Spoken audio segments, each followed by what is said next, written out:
ჩვენს კომპანიაში ძალიან კარგად გვესმის რა მხოლოდ მნიშვნელობა აქვს ბიზნეს პროცესების ერთმანეთთან მჭიდრო კავშირს. იქ მაინც კონკრეტულად რას გულისხმობთ, როცა ვამბობთ, რომ ყველა პროცესი ერთმანეთთან უნდა იყოს დაკავშირებული. დაყოფილია თითოეული მიმართულება, რა თქმა უნდა, კომპანია კარგავს ძალიან დიდ დროს და შესაბამისად რესურსიც არასწორად არის გადანაწილებული. ერთი ბიზნესი, როგორც თქვენ აღნიშნეთ, შეიძლება სხვადასხვა მიმართულებით იყენებდეს სხვადასხვა ტექნოლოგიას, რაც რა თქმა უნდა ჩვენთვის ძალიან მტკივნეულია და ძალიან ახანგრძლივებს, აჭიანურებს პროცესს და ცოტათი ართულებს კიდეც. რამდენად მნიშვნელოვანია ინტეგრაციები? თვითონ ფლობელს, ხელმძღვანელს, დირექტორს, მენეჯმენტს აქვს მთლიანი სურათი იმის შესახებ, რომ საბოლოო შედეგი მივიღოთ, როდესაც კომპლექსური გადაწყვეტილება სჭირდება ჩვენს ბიზნესს. მოგესალმებით. გიბრუნდებით კითხვა-პასუხის მორიგი ეპიზოდით. დღეს ჩვენ შევეხებთ ისეთ მნიშვნელოვან თემას, როგორიც არის ბიზნეს პროცესები. როგორ უნდა იმუშაოს ბიზნესმა ისე, რომ ყველა პროცესი ერთმანეთთან მჭიდროდ იყოს დაკავშირებული. ამ საკითხთან დაკავშირებით დღეს ჩვენ სტუმრად გვეწვია ფინანს გაყიდვების ხელმძღვანელი ნატალი ვართუმაშვილი. გამარჯობა ნატალი. მადლობა სტუმრობისთვის და მოგმართავთ პირველი შეკითხვით. დამეთანხმებით, რომ თანამედროვე ბიზნესის მართვა დღეს უფრო კომპლექსური და რთული გახდა, ვიდრე წლების წინ იყო. რატომ მოხდა ასე, რა შეიცვალა და რამ განაპირობა, რომ ასეთი მნიშვნელოვანი გახდა ბიზნეს პროცესები? მადლობა პირველ რიგში მოწვევისთვის და მივესალმებ მსმენელს.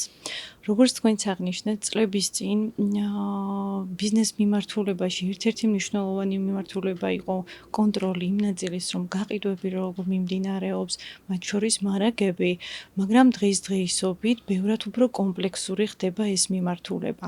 მათ შორის იგულისხმება, რომ ბიზნესი მოითხოვს გარკვეულ ინტეგრაციებს. საშუალოდ დიდი ბიზნესი სხვადასხვა არხით ოპერირებს. მათ შორის აქვთ ფიზიკური მაღაზიები, ონლაინ მაღაზიები, ყიდიან სოციალური ქსელებით, ასევე იყენებენ და თანამშრომლობენ მიტანის სერვისთან.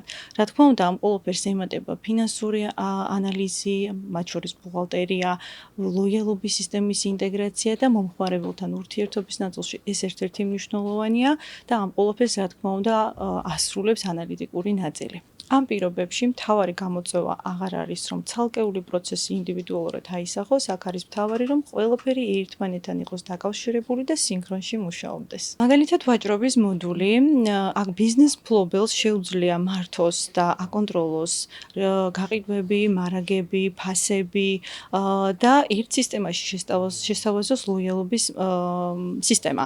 ლოიალობის სისტემა ამ ნაწილში გულისხმობს ფასდაკლებებს, კეშბექს, დაგროვების სისტემას. ზოგადად ცალკეულად ლოიალობის სისტემა საკმაოდ რთული თემაა, მაგრამ ძალიან საინტერესო მათ შორის. ლოიალობის ნაწილში, რა თქმა უნდა, მთავარი არ არის მხოლოდ როდესაც მომხმარებელი ფიზიკურად გადმოგვცემს რაიმე კონკრეტულ ბარათს, აქ არის ძალიან მნიშვნელოვანი თვითონ კომპანიის სტრატეგია. თუ რა აქვს ჩადებული და რა მიზნობრივობა არის ამ ნაწილში. ფინა ამ ნაწილში ვთქვათ, რომ პირდაპირ პასუხობს მზა შესაძლებლობებს აძლევს მომხმარებელს, რადგან რაც ეხლა ამ მომენტისთვის ხშირ შემთხვევაში არის აქტუალური პროგრამის ნაწილში, ეს უკვე ყველაფერი გათვალისწინებულია. ფინანს შემთხვევაში მომხმარებელი ხშირად მოუქმართავს კონკრეტული ინდივიდუალური მოთხოვნით, რადგან როგორც აღნიშნეთ, რომ აქვს რაღაც კონკრეტული სტრატეგია, ფინა ითვალისწინებს, განიხილავს ამ მიმართულებას და ცდილობს დააკმაყოფილოს ეს მხარე. გასაგებია. ნატალი, ჩვენს კომპანიაში ძალიან კარგად გვესმის რა მხოლოდ მნიშვნელობა აქვს ბიზნეს პროცესების ერთმანეთთან მჭიდრო კავშირს. იქ მაინც კონკრეტულად რას გულისხმობთ, როცა ვამბობთ, რომ ყველა პროცესი ერთმანეთთან უნდა იყოს დაკავშირებული? ბევრ კომპანიაში გაყიდვები აისახება ერთ პროგრამაში, მარაგები მეორეში, ბუღალტერია ფინანსური მხარე მესამეში. ზოგი იყენებს Excel-ს, ზოგი აკეთებს გარკვეულ ხელით ჩანაწერს, თუმცა აქ მთელი გადაწყვეტა და იდეა არის ის, რომ ყველაფერი კომპლექსურად იყოს ერთ სივრცეში და ეს ძალიან მნიშვნელოვანია. ასევე დავამატე, რომ ძალიან კრიტიკული და მნიშვნელოვანია დროის ფაქტორი, რადგან როდესაც როგორც აღნიშნეთ, დაყოფილია თითოეული მიმართულება, რა თქმა უნდა, კომპანია კარგავს ძალიან დიდ დროს და შესაბამისად რესურსიც არასწორად არის გადანაწილებული. აქ მოვიტან მაგალითს ჰორეკას მიმართულებით, ჰორეკა გულისხმობს კაფე-რესტორნებს, ტრაფიკების ობიექტებს, სადაც თითოეული შეკვეთა შემოდის არა მარტო ეკოსისტემიდან, მათ შორის შემოდის შეკვეთები თვითმომსახურების კიოსკიდან, ეს არის ამ შემთხვევაში მიტანის სერვისები, რაც დღესდღეობით ნამდვილად ძალიან აქტუალური მიმართულებაა და რა თქმა უნდა, ეს ყველაფერი რაც ჩვენ აღვნიშნეთ, პირდაპირ გადადის სამზარეულოს მონიტორზე. ეგრეთ წოდებული KDS-ი. KDS-ი ან ამ შემთხვევაში ჩამნაცვლებელი, რასაც ხშირად იყენებენ, ეს არის უკვე თერმული პრინტერი. ზარეულმა დაზუსტებით იცის, რა უნდა დაამზადოს, ხოლო მომხმარებელი, რომელიც ადგილზეა მისული, პირდაპირ ხედავს თავის სპეციალურ მოწყობილობაზე, სადაც არის ნომერი გამოსახული და შესაბამისად იცის სტატუსი, რა პროცესშია, ანუ მზადდება თუ მზადების პროცესში ვართ.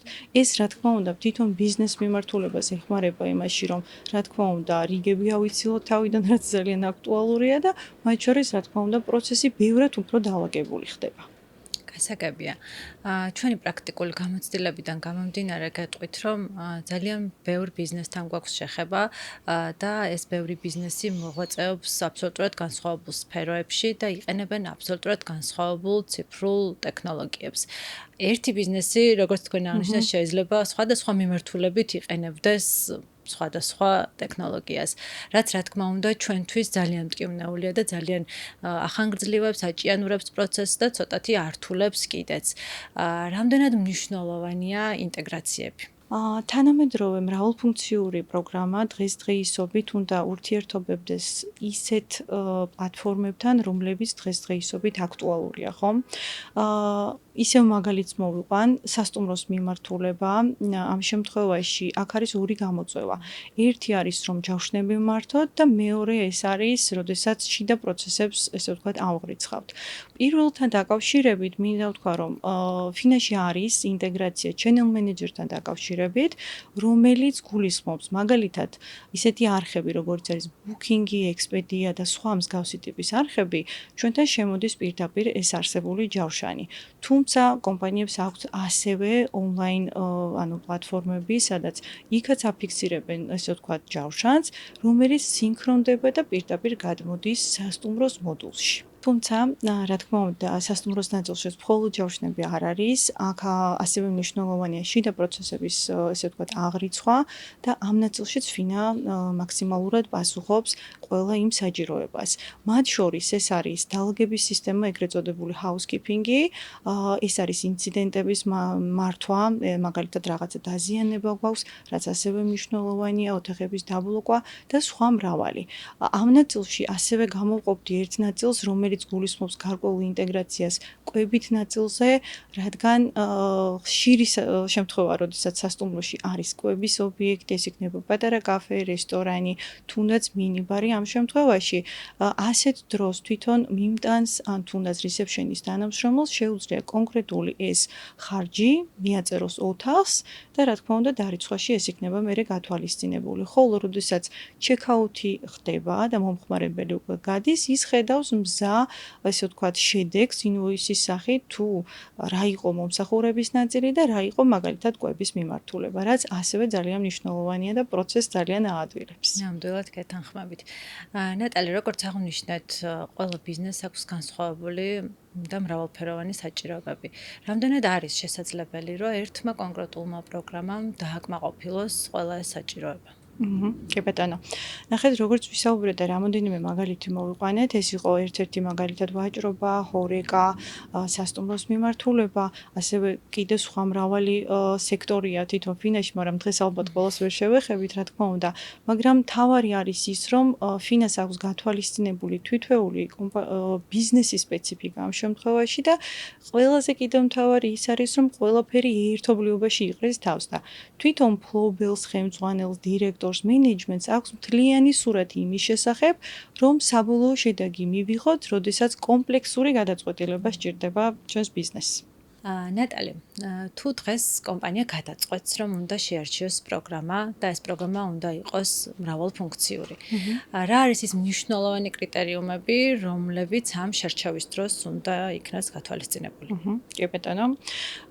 ნახეთ, ამ მიმართულებით კიდევ ერთ მაგალითს მოვიყვან, არის ერთ-ერთი პროდუქტი Fina Beauty, რომელიც დაახლოებით 1 წელია უკვე შემოვიდა ბაზარზე და ეს არის ზუსტად ის მაგალითი, როდესაც ბიზნესის საჭიროება მოვარგეთ პროგრამულად. შესაბამისად, ალბათ ამ ნაწილში გიპასუხებთ, რომ დღესდღეობით პროგრამა არ უნდა პასუხობდეს მხოლოდ დღევანდელ რეალობას, ამ შემთხვევაში უნდა მიყვებოდეს ტენდენციებს და შესაბამისად ეს არის ალბათ ერთ-ერთი ყველაზე მნიშვნელოვანი, რადგან ბიზნესი ყოველთვის წინ მიდის, განვითარდება და თუ ამ შემთხვევაში soft-ის გადაწყვეტილება არ იქნება თამდევი პროცესი და ჩვენც არ განვითარდებით, აუცილებლად ბიზნესისთვის ეს ძალიან რთული ნაწილი იქნება.